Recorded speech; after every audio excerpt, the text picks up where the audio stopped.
سلام بیادر جان، خوب هستین؟ ساعتان خوب است؟ زنده باشید. چقدر هوا گرم است بیادر؟ باشه گاب سرد براتون بیارم. وای خدا چقدر اینجا گرم است. ما اومدم خانه برادرم که کم راحت باشم، بیخی تفت و بخار است. بیادر جان چطور در این گرمی طاقت میکنی؟ چاره چیست خواهر؟ سر صبح تا به حال 10 بار کولر را آب پر کردیم اما کجاست که اتاق سرد شود؟ چاره چیست خواهر؟ ایرکندیشن هم گرفتم بیخی به توبه رسیدم. چرا توبه بیادر جان از ایرکندیشن؟ خواهر جان بل برق قدر زیاد آمد، ما فکر کردم که شرکت برق خانه مرا به نام خود ثبت کرده. ایرکندیشن گرفتم، مصرف برقش زیاد بود، خراب میشد، هر روز سرگردانی رفتن به ورکشاپ، بالاخره ایرکندیشن از ما خسته شد و خاموش شد، دیگه روشن نشد. بیادر جان معلوم دار است که جنس بدل خریدی، یا جنس استاک است یا کاپی بوده، خودشان وارد میکنه و او را مارک میزنه و به نام جنس اصلی میفروشن. این خوبی از او کار نمیده. بیادر جان ما ایرکندیشن از شرکت تجاری راستین گرفتیم. از وقتی که به خانه من نصب کردن اینقدر راحت شدیم فکر میکنیم به هتل 5 ستاره هستم. ایرکندیشن گرفتی ده قدر هوای گرم قدر خانه شما رو سرد میکنه که خانه شما مثل هتل 5 ستاره وارد شده. جالب است.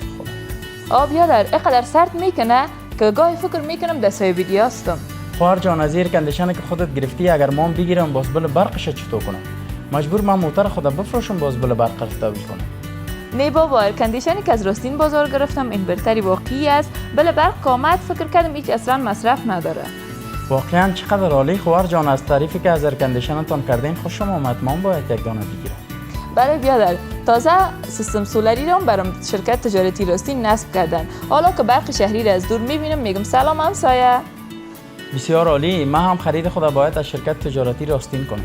100% بیادر جان، بیایم یالا میبرمت به شرکت تجارتی راستین. هر جنس الکترونیکی که ضرورت داری به خانه از اونجا خریداری کن.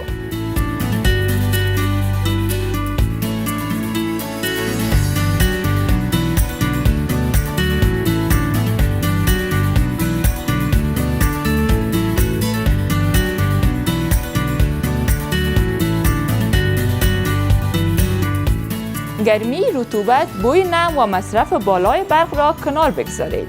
برای خرید ایرکندیشن های اصلی و با کیفیت اینورتر و همچنان سیستم سولری را به راستین بازار مراجعه کنید. راستین بازار، کیفیتی اصلی، قیمت مناسب و انتخاب مطمئن.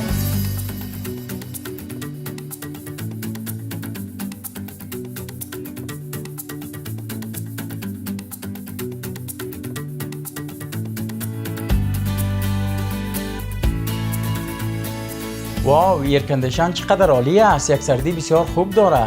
در این هوای گرم هیچ اصلا گرمی حس نمیکنم.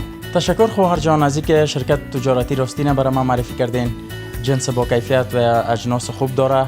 شرکت تجارتی راستین یگانه انحصاری اجناس اصلی و با کیفیت در سطح کابل و افغانستان می باشد که هیچ گونه نمایندگی در سرتاسر کابل و افغانستان ندارد. شما می توانید اجناس اصلی و با کیفیت را از راستین بازار تهیه نمایید. آدرس ما گلبهار سنتر، راستین بازار، روبروی وزارت معارف.